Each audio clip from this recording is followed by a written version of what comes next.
Saya sering menyampaikan ke anak-anak saya bahwa kita dapat melihat Allah Subhanahu wa taala setelah kita meninggal nanti. Selain itu bukan Tuhan, nak. Bohong jika ada Tuhan yang bisa dilihat di dunia ini. Apa pertanyaannya nih? Mungkin apakah ini boleh atau tidak kali ya? Ya setahu saya boleh, itu benar. Memang betul, tidak ada Tuhan selain Allah. Dan kalau ada yang mengaku selain Allah mengatakan Tuhan, maka itu tidak benar. Termasuk tidak akan pernah dilihat di dunia. Memang itu sudah betul. Dan sudah pernah saya jelaskan hadis Nabi SAW di riwayat Bukhari, waktu Aisyah bertanya kepada Nabi SAW, ya Rasulullah, waktu anda mi'raj ke langit, apakah anda bertemu dengan Tuhan anda? Melihat Tuhan anda, bukan bertemu ya, melihat Tuhan anda. Kata Nabi SAW, Allah itu cahaya, di atas cahaya bagaimana saya melihatnya? Maka ulama pun sepakat mengatakan semua nabi-nabi juga belum ada yang lihat Allah. Dan ada hadis Bukhari yang lain berbunyi, kalian akan melihat Tuhan kalian pertama kali di mahsyar dalam bentuk cahaya yang sangat terang seperti bulan purnama di malam Lailatul Qadar, gitu kan? Tapi dalam bentuk cahaya. Kita belum lihat.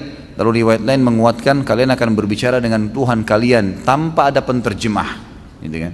Lalu ada hadis sahih yang menyebutkan juga bahwasanya nanti ya, kalau penghuni surga sudah masuk ke dalam surga semuanya, yang tinggal di neraka tinggal orang-orang yang kekal saja, orang kafir dan munafik, gitu kan? Ini mereka kekal di api neraka. Maka semua penghuni surga sudah masuk, termasuk yang bermaksiat, sudah dibersihkan dosanya di neraka baru masuk ke dalam surga.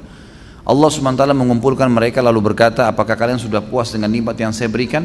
Mereka serentak mengatakan, ya Allah, nikmat apa lagi setelah engkau menyelamatkan kami dari api neraka dan kami masuk ke dalam surga.